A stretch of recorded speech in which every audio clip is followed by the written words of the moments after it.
चला book share करते तुमचं.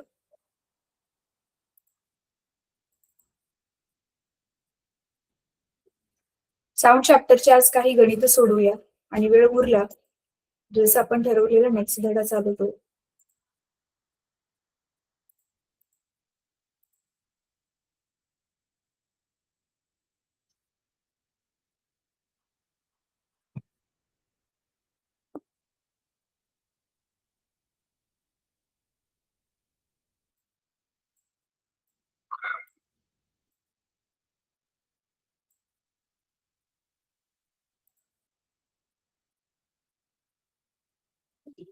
पुस्तक दिसते?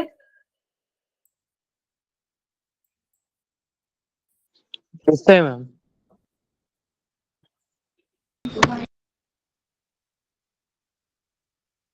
चला पेन पेपर घेऊन बसा. स्टेप्स मी सगळं एक्सप्लेन करणारे, कॅल्क्युलेशन्स मला पटपट तुम्ही करून सांगायचे उत्तर किती येते.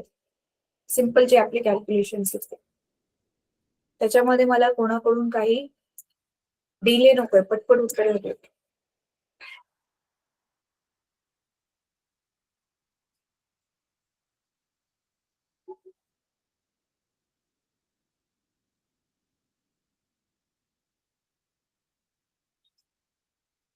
हे गणित आपण काल डिस्कस करत होतो हे वालं. त्याच्यामध्ये आता यांनी बघा काय केलंय, हे सूत्र जे होतं ना log to the base 10 I upon I0, इथे L1 ची व्हॅल्यू इथे 60 दिली and that 60 is equal to log to the 10 L1 by L0. म्हणून बेस 10 असेल आणि इथे त्याचा आन्सर आहे 60, तर हे L1 by L0 आणि हे लॉग टू द बेस 10 तिकडे घालवल्यावरती तो 6 त्याच्या डोक्यावर गेलेला आहे दाखवलेला.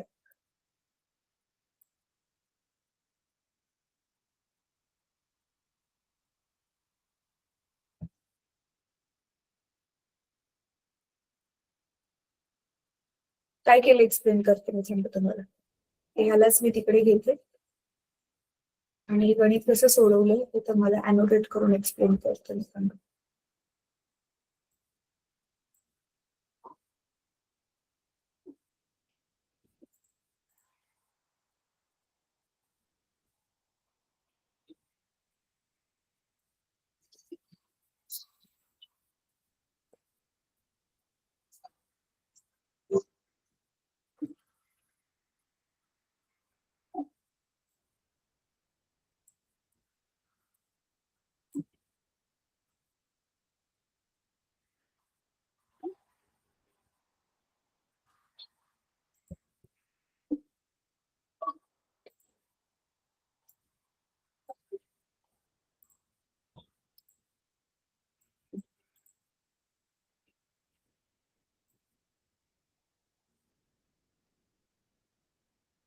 तेवढंच लिहूयात.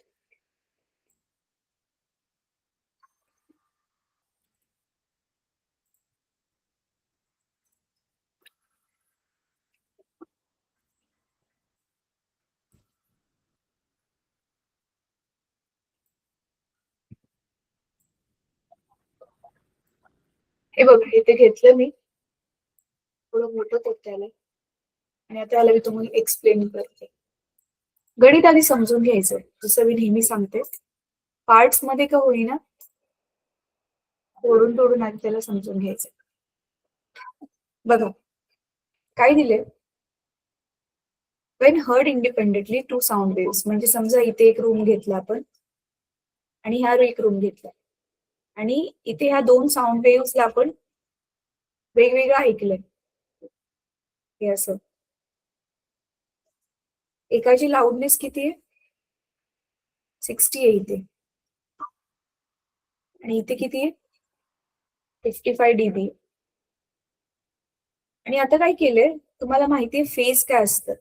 समजा ही वेव्ह आहे आणि ही अशी वेव्ह आहे, तर दोन्ही आता एकाच रूम मध्ये दोन्ही वेव्हजला आपण असं एकत्र ऐकतोय आणि दोघं पण फेज मध्ये आहेत, म्हणजे ह्याचं क्रेस्ट आणि ह्याचं पण क्रेस्ट सेम टायमिंगला त्या वेव्स म्हणजे जसं की सुरू झालं, काहीच डिफरन्स नाहीये त्यांच्यामध्ये.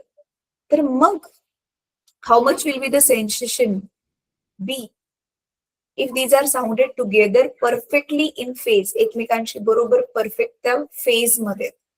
म्हणजे ह्याचं असं आणि मग ह्याचं असं असं नाहीये. ही वेव्ह जर अशी आहे तर ही दुसरी वेव्ह पण ह्याला अशीच जाते. तर त्या दोघं जण परफेक्टली फेज मध्ये. क्वेश्चन समजलाय? क्वेश्चन समजलाय तुम्हाला? तर फर्स्ट ची लाऊडनेस 60 आहे. तर आता आपण मगाशीच फॉर्म्युला बघितला. आपला एल चा फॉर्म्युला काय आहे? एल चा फॉर्म्युला बघा इथे काय होता. हा वाला फॉर्म्युला मी म्हणते, दिसते इथे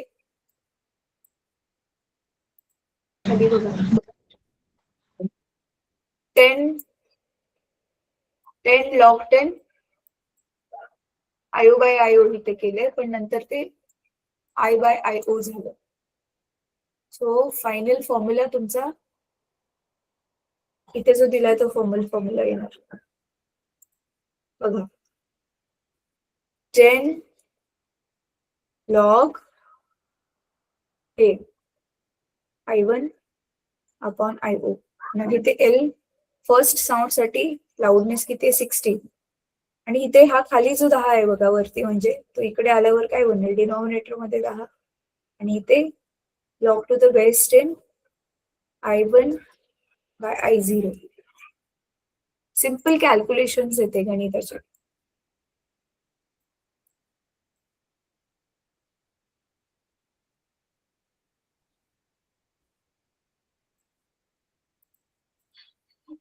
ठीक आहे. मग हा 0 0 कट आणि हा log टू द बेस 10 तिकडे गेल्यानंतर हा बनतो 10चा वरती 6वा घात. हे 6 जे आहे हे 10च्या डोक्यावरती जातं आणि राहिलं आपल्याकडे I1 बाय I0. हेच दिलं I1 by I0 is equal to 10⁶. म्हणजेच आपण असं लिहू शकतो ह्याला इकडे पाठवून 10⁶ I0 is equal to I1. मग ह्याला रिव्हर्स करून लिहिलं बघा. I1 is equal to 10⁶ I0.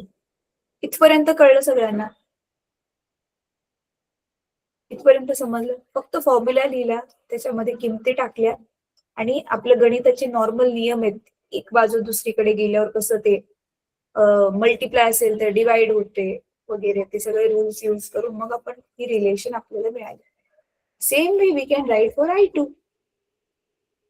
Exactly same manner मध्ये आपण I2 साठी लिहू शकतो. कसं काय?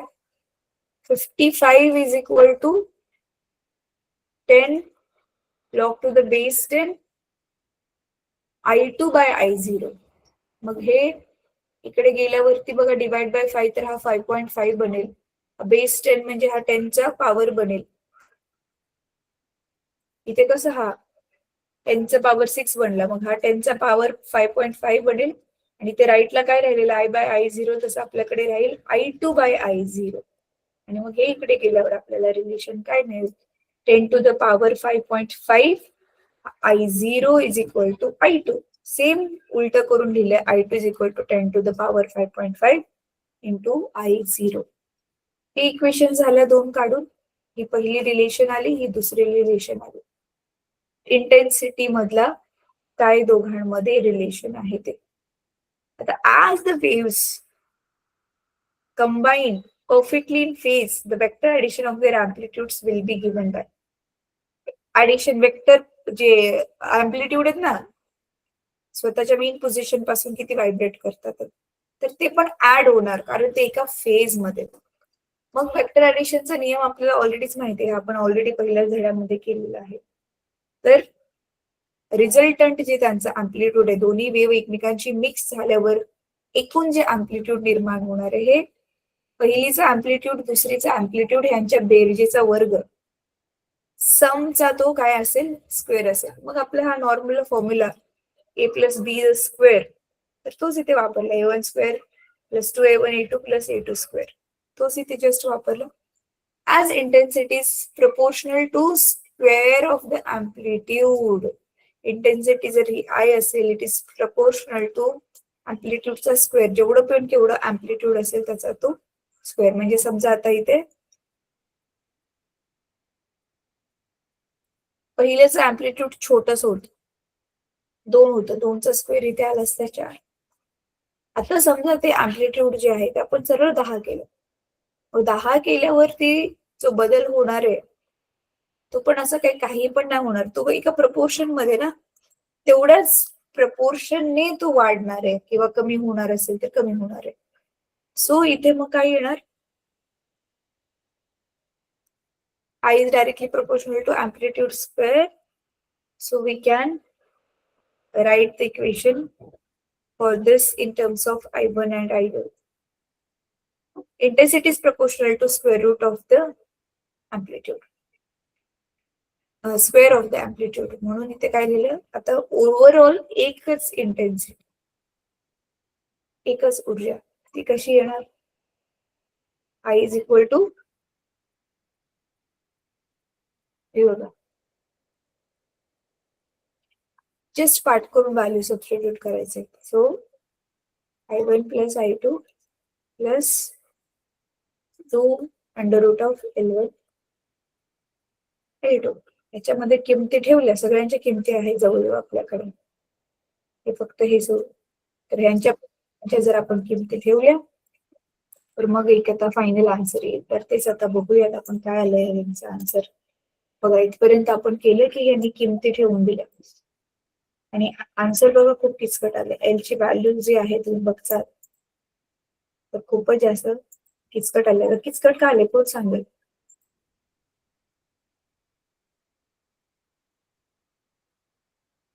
तुम्ही म्हणसाल मॅम कॅल्क्युलेशन करून आले, आता ह्याच्यामध्ये काहीच कारण लावू शकतो, पण या थोडंफार बघा बरं.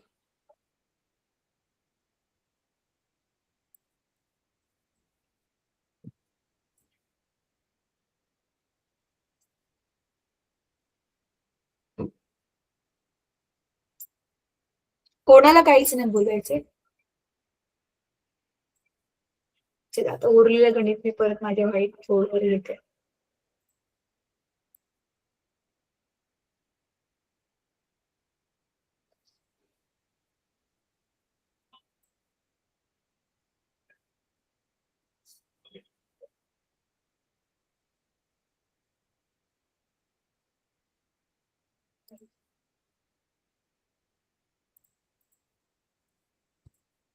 हे बघा उरलेलं गणित मी आता इथे घेतलं. हे तुम्हाला दिसतंय आता इथे 2.44 I0 ठेवलंय. मग पहिलीची व्हॅल्यू कशी आली, हे L1 आपण काढला, L2 आपण काढलं आणि मग हे रूपांतर झालं आपलं नॉर्मली एबीसीडीचे जे घातांकाचे इंडायसेस जे आहेत ते. आणि मग इथे काय केलं 10 हा बेटा हेलो मैम. बोल. हाँ बोल मैम मुझे अभी लोधा जीनियस का मैसेज आया.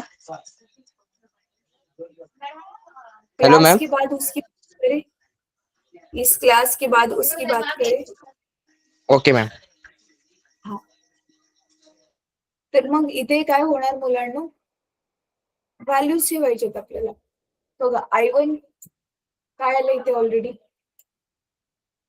I1 काय आलेलं होतं 10⁶ I0. I2 काय आलेलं होतं, ते पण याची किंमत ठेवली 10⁵ बस. आणि हे व्हॅल्यूज ठेवून मग हे मी L ला सोडवलं. तर बघा इथे जे आपल्या व्हॅल्यूज आलेल्या होत्या मगाशी, तर त्याच्या किमती इथे ठेवले, हे 10⁵ वगैरे. आणि मग पुढे आन्सर काढले सॉल्व्ह करून, की जे लेंथ आहे, intensity is proportional to square root of amplitude, आणि हे इंटेन्सिटीचं फॉर्म्युला आहे. तर इथे L1 किती आलेली त्याची व्हॅल्यू ठेवली, L2 मगाशी डिराइव्ह केली त्याची व्हॅल्यू ठेवली, आणि मग 2 अंडर रूट नॉर्मल व्हॅल्यू ठेवून त्यांनी कॅल्क्युलेशन केले. करून झाल्यावर मग L ची फायनल आन्सर आलं 63.876 म्हणजे 64 डेसिबल. सो इथपर्यंत तर ते कसं कसं काय काय आलंय, अँप्लिट्यूड किती घेतले वगैरे ते मी तुम्हाला एक्सप्लेन केलंय.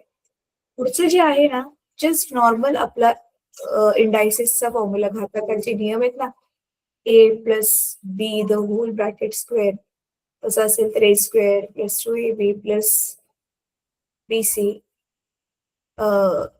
ए square plus 2ab plus B square, तो वाला फॉर्म्युला वापरून इथे बघा I1 किती आलेलं होतं वरती 10⁶ I0, I2 किती आलेलं होतं 10⁵ I0. हे इथे ठेवल्या किमती, आतमध्ये पण किमती ठेवल्या आणि पुढे मग हे याला पूर्ण सॉल्व्ह केलं, मॅथ सारखंच याला सॉल्व्ह केलं आणि फायनली मग एल ची किंमत किती आली 63.876, म्हणजे 64 डेसिबल. कळलं हे गणित कसं केलंय? लाऊडनेस आपण काढली, दोन वेव्हज आधी इंडिपेंडेंटली आवाज करत होत्या, आता आपण त्यांना जवळ घेतलं, मिक्स केलं, अशा पद्धतीने मिक्स केलं की जो वरचा जो क्रेस्ट आहे तो दुसऱ्या क्रेस्टला मावेल. फेज डिफरन्स नाहीये इथे, दोघं पण ज्या वेव्हज आहेत त्या फेज मध्ये आहेत. फेज मध्ये असणं म्हणजे तुम्हाला ऑलरेडी पण मी एक्सप्लेन केलेलं मुलांना.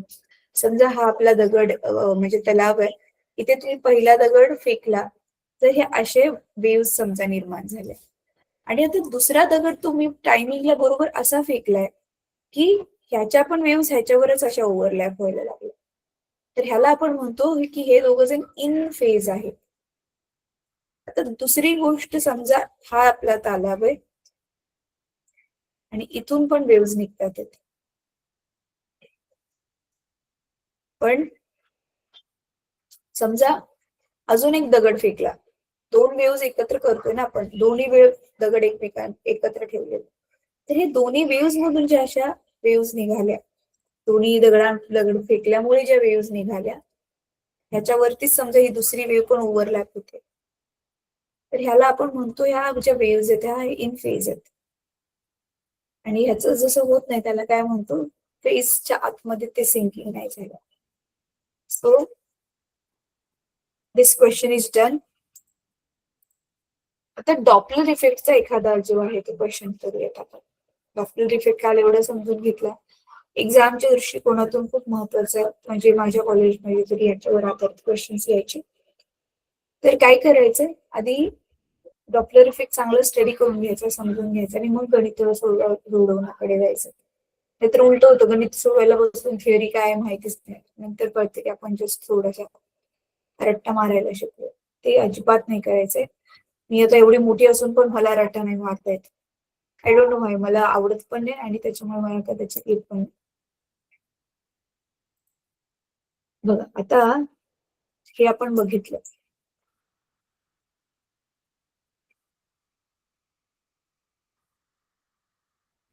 आता डॉपलर इफेक्ट वाला बघूया.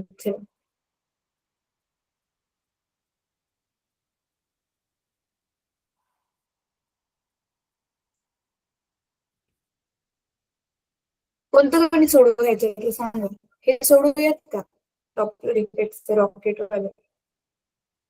रॉकेट बघ आपल्यापासून जसे जसे लांब लांब उंचावर झाले त्याचा पण आवाज कमी कमी होत जातो. आपण कधी विचारच नाही केला असं का होतंय?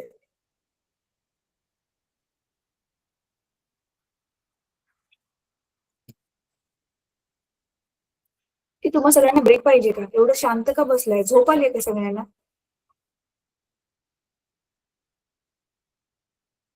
झोप आली असेल तरी सुद्धा सांगतो, आपण काहीतरी त्याचा उपाय करू. तुम्हाला उत्तर हवे वर्गात.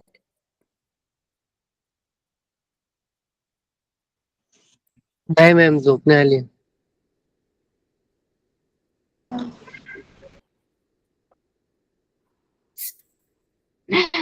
बघा ना तुम्ही स्वतःच किती मला लेट रिप्लाय देताय. चला आता हे वालं गणित आपण ट्राय करूया, हे रॉकेट वालं. डॉपलर इफेक्ट काय होतं आठवतोय ना?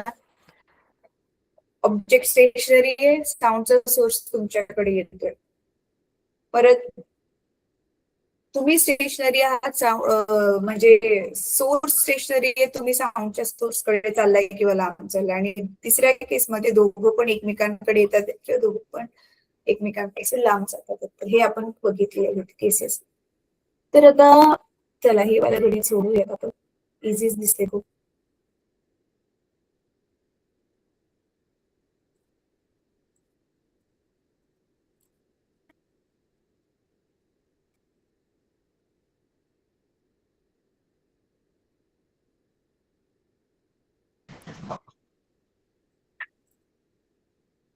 महा हे कॉपी पेस्ट करते. I want to copy paste हो का नाही? का होईना?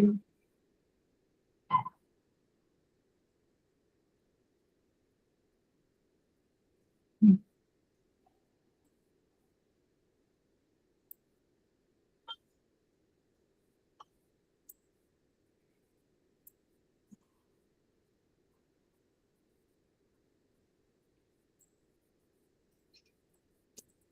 चला हे आता मी माझ्या व्हाईट बोर्डवर घेते.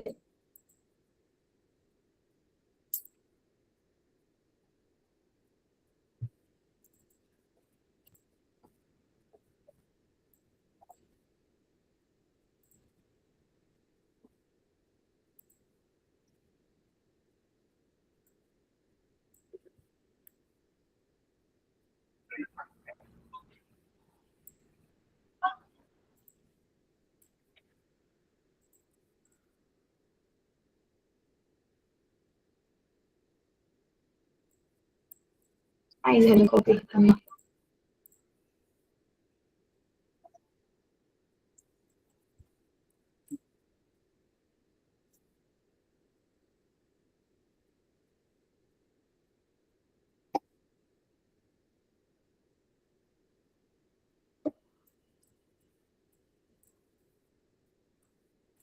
हे टूल्स बरोबर शेअर वगैरे करायलाच काही वेळ जातो.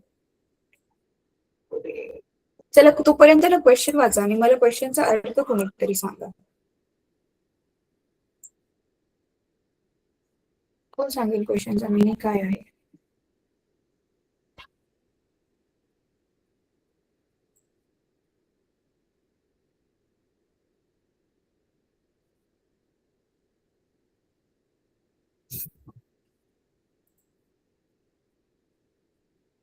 कोण सांगेल?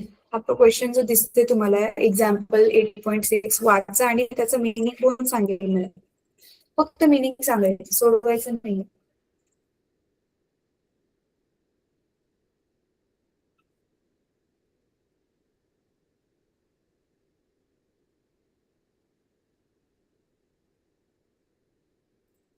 वाचून झालं? वाचून झालं का?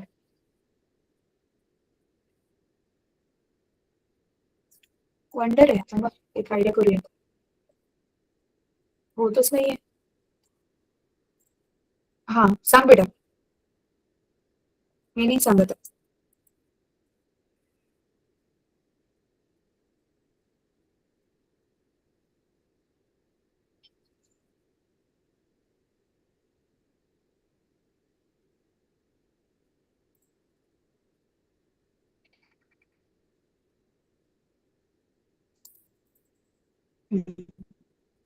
चला आता पुस्तक आणि हे साईड.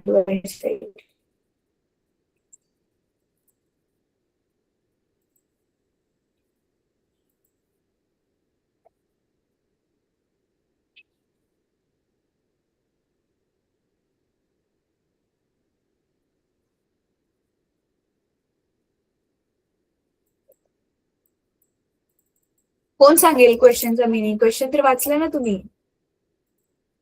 प्रश्न काय आहे?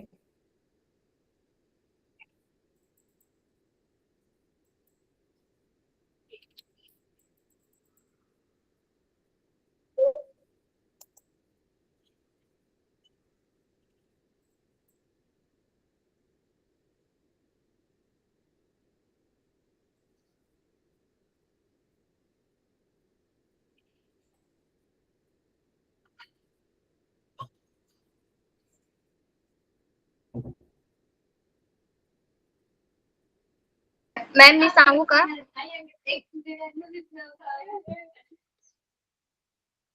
थांबा, मुलांना पेजेस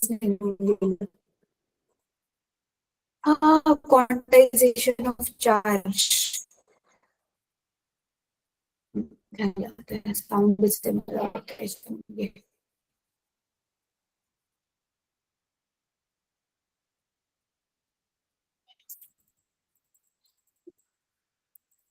हा सांगा, कोण सांगेल क्वेश्चनचा मिनिंग? कोण सांगेल अर्थ काय आहे? सांग बेटा.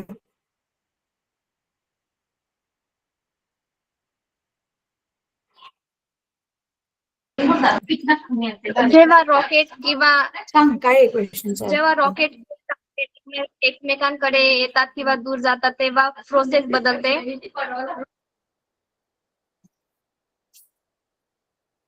सांग.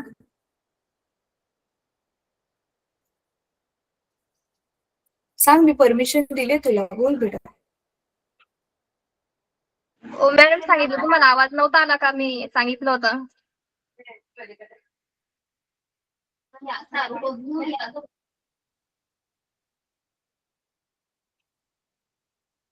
काय झालं सांग ना. हो, जेव्हा रॉकेट आणि टार्गेट एकमेकांकडे येतात किंवा दूर जातात तेव्हा फ्रिक्शन बदलते.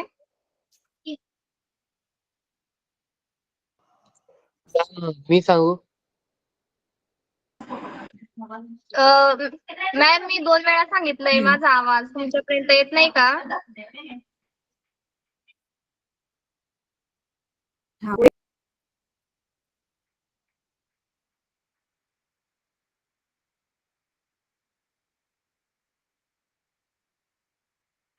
पुढे काय होतंय?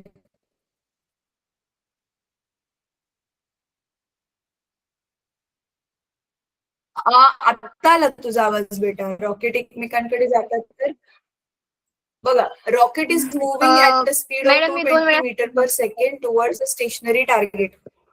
प्रश्न वाचल्या वाचल्या जे आहे,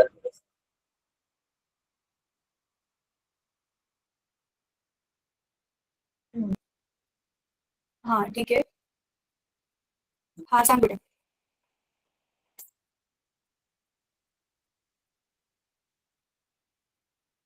हा आता आला बेटा, ठीक आहे, काय हरकत नाही. ओम सांग.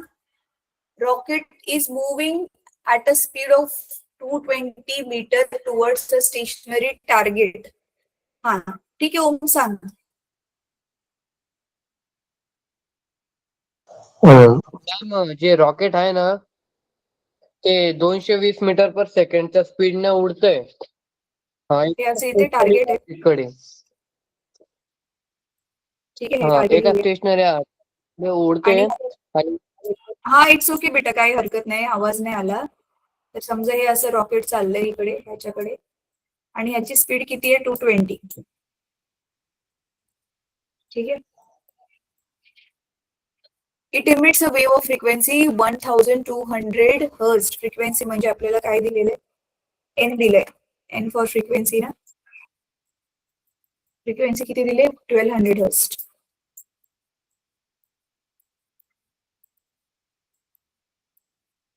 परत अजून काय दिलेलं आहे? Some of sound reaching. हा हा आणि बरोबर. Some of the sound reaching style.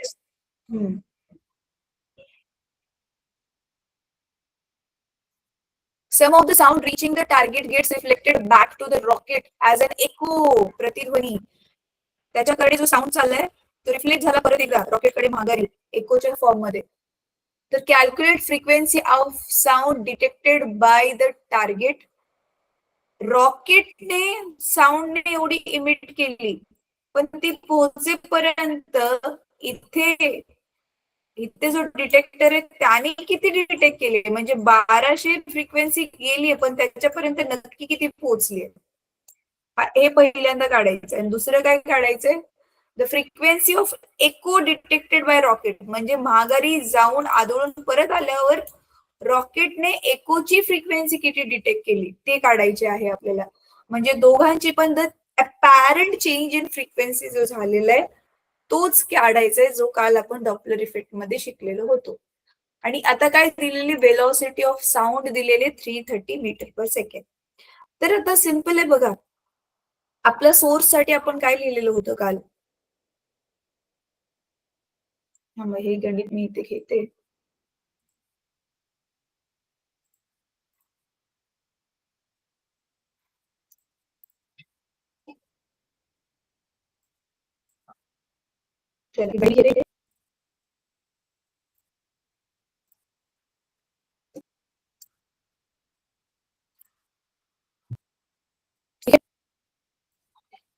चला इथे घेऊयात. हा मिक्स झालंय तर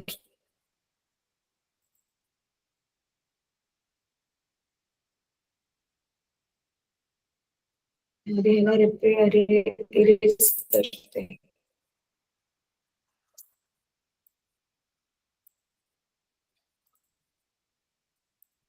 मग आपला जो नॉर्मल फॉर्म्युला आहे काल डॉपलर इफेक्टचा तोच यूज करायचा. That's it.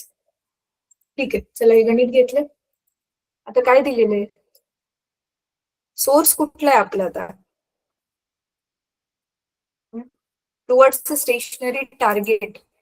टार्गेट म्हणजे इथे आता आपण ऑब्झर्वर म्हणू शकतो आणि रॉकेटला आपण सोर्स म्हणू शकतो. तर रॉकेट किती स्पीडने चालले? रॉकेट किती स्पीडने चालले तर त्याचं व्हीएस आपण लिहू शकतो.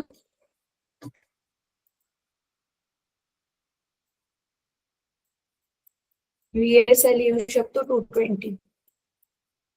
मी आज माऊसने लिहिते मुलांना, हँडरायटिंग घाण येईल. हे काहीतरी इश्यू आहे, पेनटॅप काम करत नाहीये. परत ऍक्च्युअल मध्ये साऊंड वेव्हची फ्रिक्वेन्सी आपल्याला दिलेली आहे, म्हणजे आपल्याला NO दिलेलं आहे. ओरिजिनल फ्रिक्वेन्सी म्हणजे NO 1200 हर्ट्झ. बरोबर आहे.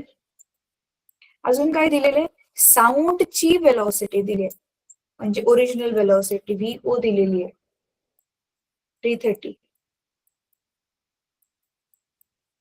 मग काय काढायचे? The frequency of the sound detected by the target.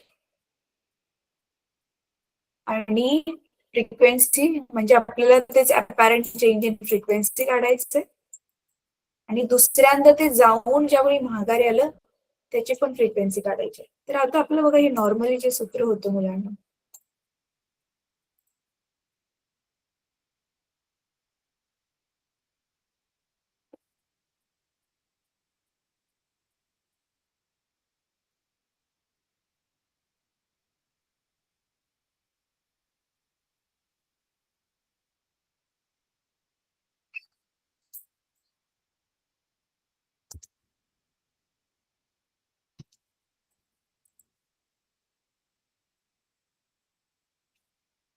हे बघा, हे आपलं जे काल आपण काढलेलं सूत्र होतं लिस्नर वालं, आठवते? अपॅरंट फ्रिक्वेन्सी आणि source, velocity of source.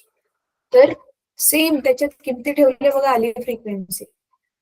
Find the frequency of sound detected by the target. We have used, ज्याच्यामध्ये आपण बघितलेलं की एक स्टेशनरी आणि दुसरा मूव्ह होतोय, तर इथे सोर्स मूव्ह होतोय, तरी इथे काल तेच आपण बघितलेले ना. बघा, फर्स्ट केस आपण तीच बघितलेली ना. Listener approaching a stationary source with velocity, हे वाला बघितलेलं. आणि दुसऱ्यामध्ये आपण काय बघितलेलं होतं? बोथ सोर्स आणि लिस्नर. आणि याच्यामध्ये VS साठी आपण जे काढलेलं होतं काल, कुठे गेलं ते, VL काढलं. VS पण काल, हा हे बघा दिसतंय, सोर्स मुव्हिंग आहे आणि टार्गेट स्टेशनरी, लिस्नर स्टेशनरी आहे. लिस्नर स्टेशनरी असल्यामुळे 0 येणार तिथे वेलॉसिटी, तर VL इथे कुठे आलंच नाही. तर हाच फॉर्म्युला जो काल आपण काढला, मी क्लासमध्ये तुम्हाला ऑलरेडी एक्सप्लेन केला, तोच सीधा म्हणजे यूज करके उसी को सीधा यूज किया, सरळ तोच वापरला. व्हॅल्यूज ठेवलेत. वेलॉसिटी ऑफ साऊंड 330 आणि इथे वेलॉसिटी ऑफ रॉकेट जो सोर्स आहे त्याची 220 ऑलरेडी दिलेली आहे. रॉकेट जो साऊंडची फ्रिक्वेन्सी एमिट करतोय 1200 ऑलरेडी दिले. कॅल्क्युलेशन केले, दे गॉट द आन्सर. आता काय झाले? The frequency of the sound detected by the target is 3600, जो फर्स्ट पूछा था part. Second, when echo is heard by rockets detector, target is considered as a source. आता उलट होणार. आता टार्गेट काय बनेल आपलं? तो सोर्स बनेल आणि रॉकेट जसं की आता लिस्नर बनेल. आणि इथे मग सोर्सची वेलॉसिटी 0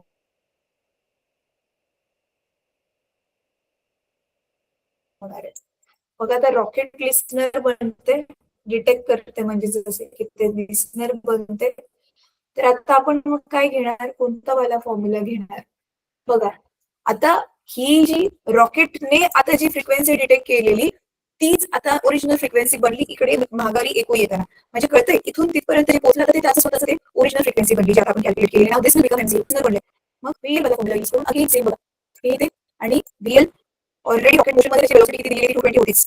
आणि खाली मी चिपटेड मध्ये प्लस झालं आणि मग आन्सर आलं 6000. So the frequency echo detected by rocket will be 6000. Easy होते. समजलं जाते. सो लाईक दिस शेड्यूल एक मिनिट सगळे काही सेकंड कॅमेरा ऑन करा. I want to talk to you people and see वर काही सेकंड फक्त कॅमेरा ऑन करा म्हणजे मला तुम्ही दिसाल. एक तर डॉपलर इफेक्ट वालं गणित सोडवलं आणि ते लाऊडनेस वालं पण एक गणित सोडवलं. तर आता जी एक्सरसाइज आहे मुलांना तर नेहमीप्रमाणे मी व्हिडिओ शेअर करेल. तो व्हिडिओ बघून बघून एक्सरसाइज सॉल्व्ह करा. तुमच्यापैकी किती जणांच्या कॉलेजमध्ये हा साऊंडची एक्सरसाइज ऑलरेडी सॉल्व्ह करून झाली मला जरा सांगा. झाली कोणाची सॉल्व्ह करून? No ma'am. नाही झाली. नाही. नंदिनीची नाही झाली. What about other people? अच्छा नंदिनी गावित नावाने योगी तर तू जॉईन केले ना बेटा? हो. बरोबर बोलते ना? हो. ठीक आहे. ओम व्हॉट अबाउट यू? तुझ्या कॉलेज प्रथमेश तर नाहीच आहे. मॅम मी कॉलेजला जात नाही. मग तू स्वतःच अभ्यास करतो की कसं काय चाललंय तुझं? मॅम बाहेरून ऍडमिशन गेले. हा बाहेरून ऍडमिशन घेतले. मग तुला बाहेरून ऍडमिशन असल्यामुळे कोणी शिकवत नाही तुला स्वतःच अभ्यास करायला लागतो मग? मॅम म्हणजे मी सीईटीचे क्लासेस लावले तर त्यात पीसीएम कव्हर होऊन जातं आणि बाकीचे अदर विषय मी घरी करतो. अच्छा तर मग जिथे तुझं ते पीसीएम कव्हर होऊन जाते तिथे हा साऊंड करून झालंय तुझं? नाही मॅम. अजून नाही झालंय. योगिताचं पण नाही झालंय. So what about Ujjwala, Mamata?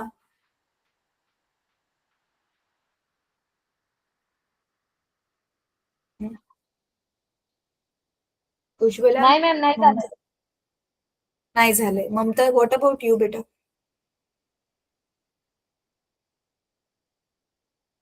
बर ऐका मुलांनो मी जस्ट प्लॅन करते नक्की काही नाहीये. जेणेकरून तुमची परीक्षा आता जवळ येते एवढ्या आणि तुमचा सिलेबस खूप मागे आहे. समजा उद्या सेम टायमिंगला 8:30 वाजताच मी तुमचा एक्स्ट्रा क्लास घ्यायचं म्हटलं तर तुम्ही जॉईन व्हाल? येस सकाळी का? मॅम. रात्री रे सेम टाइम आता रात्रीचा 8:30चा. हा हो मॅम. चालेल मॅम. हो ठीक आहे. मॅम चालेल. ठीक आहे ओके चला मग आता ना साऊंड चॅप्टरची एक्सरसाइज साठी मी तुमच्या बरोबर एक व्हिडिओ शेअर करेल. तो व्हिडिओ बघून बघून एक्सरसाइज सोडवा आणि ग्रुपमध्ये फोटो टाका तुम्ही जी एक्सरसाइज सोडवणार त्याचा. आणि आता आपण मग नवीन चॅप्टर चालू करूयात. त्याच्या पुढचं चॅप्टर जसं आपलं ठरलं